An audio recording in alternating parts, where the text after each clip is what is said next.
கிறிஸ்து இயேசுவில் அன்பிற்கினிய சகோதரர்களே, சகோதரிகளே, இன்றைய நற்செய்தியை பலமுறை நாம் கேட்டிருப்போம். பணக்கார வாலிபன் ஆண்டவர் இயேசுவிடம் வந்து நிலை வாழ்வை பெற நான் என்ன செய்ய வேண்டும் என்ற கேள்வியை கேட்கின்றான். ஆண்டவரோடு இருந்த அந்த உறவு என்பது அவனுக்கு அது ஒரு மிகப்பெரிய ஒரு அருளாக இருந்தது.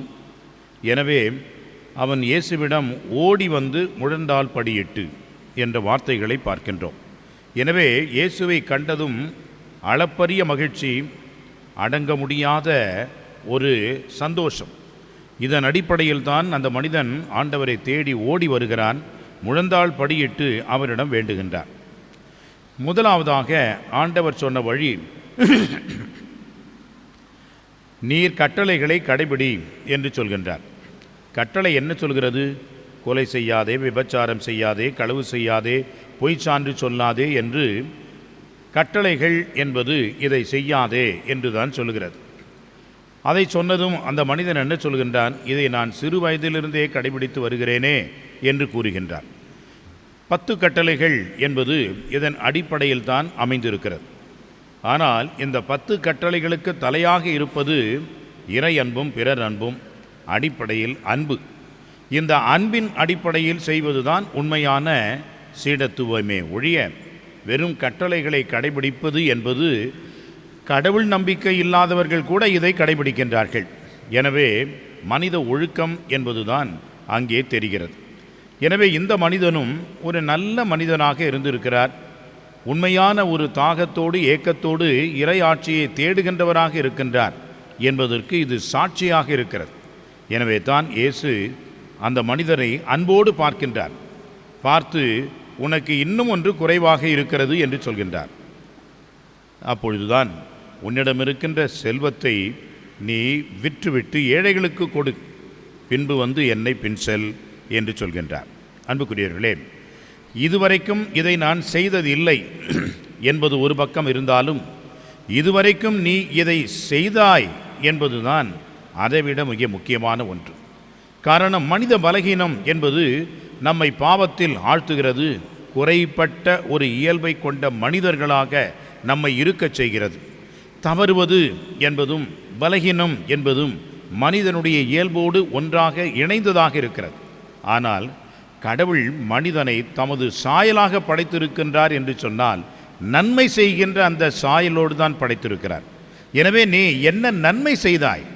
எனவே நாம் இறை ஆட்சிக்கு உட்படுவது என்பது இதன் அடிப்படையில் தான். நாம் விண்ணகம் செல்வதற்கு முன்பாக நாம் தீர்ப்பிடப்படுவோம். இதை நீ செய்யவில்லை, அதை நீ செய்யவில்லை என்பதற்காக நமக்கு விண்ணகம் கிடைக்காது. இதை நீ செய்தாய், எனவே நீ வா என்றுதான் ஆண்டவர் சொல்வார். எனவே அன்புக்குரியவர்களே, இந்த செல்வம் என்பது, பணம் என்பது தன்னிலேயே நல்லதுதான். பணக்காரர்கள் என்று சொல்லக்கூடியவர்கள் தீயவர்கள் அல்ல, நல்லவர்கள்தான். எனவே இந்த பணம் என்பது நல்லதாக இருந்தாலும், பணத்தின் மேல் கொண்டிருக்கின்ற பேராசை மனம் என்பதுதான் மனிதனுக்கு கூடாது என்று சொல்கின்றார்.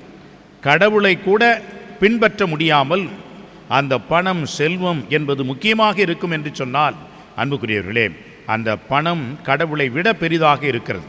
அங்கேதான் மனிதன் தவறுகின்றான், அங்கேதான் மனிதன் மாறுகின்றான். இத்தகைய ஒரு போக்கைத்தான் ஆண்டவர் இயேசு கண்டிக்கின்றார். இன்றைக்கு தேர்வு எழுத இருக்கக்கூடிய பிள்ளைகள் அனைவரும், குறிப்பாக நம்முடைய அமலோற்பம் பள்ளியினுடைய பிள்ளைகள் அனைவரும் இங்கே வந்திருக்கின்றீர்கள். மற்ற பள்ளியில் படிக்கக்கூடிய நம்முடைய பங்கு பிள்ளைகளும் வந்திருக்கின்றீர்கள். நீங்கள் எல்லாம் எதற்கு வந்திருக்கின்றீர்கள்? என்னதான் நான் படித்திருந்தாலும், எவ்வளவுதான் நான் அறிவாளியாக இருந்தாலும், எவ்வளவுதான் நான் தயார் செய்திருந்தாலும், கடவுள் என்று ஒருவர் இருக்கின்றார். அவருடைய ஆசீர் பெறுவதற்காக வந்திருக்கின்றேன். எனவே இவைகளையெல்லாம் தாண்டியவராக இறை சக்தி இருக்கிறது. அந்த இறை வல்லமை பெறுவதற்காக வந்திருக்கின்றேன் என்றுதான் இறைவனை தேடி வந்திருக்கின்றீர்கள். எனவே தான் அன்புக்குரியவர்களே, இன்றைக்கு இந்த திருப்பலியை உங்களுக்காக சிறப்பித்து கொண்டிருக்கின்றோம். எனவே இறைவன் நம்முடைய வாழ்விலே முதன்மையாக இருக்க வேண்டும்.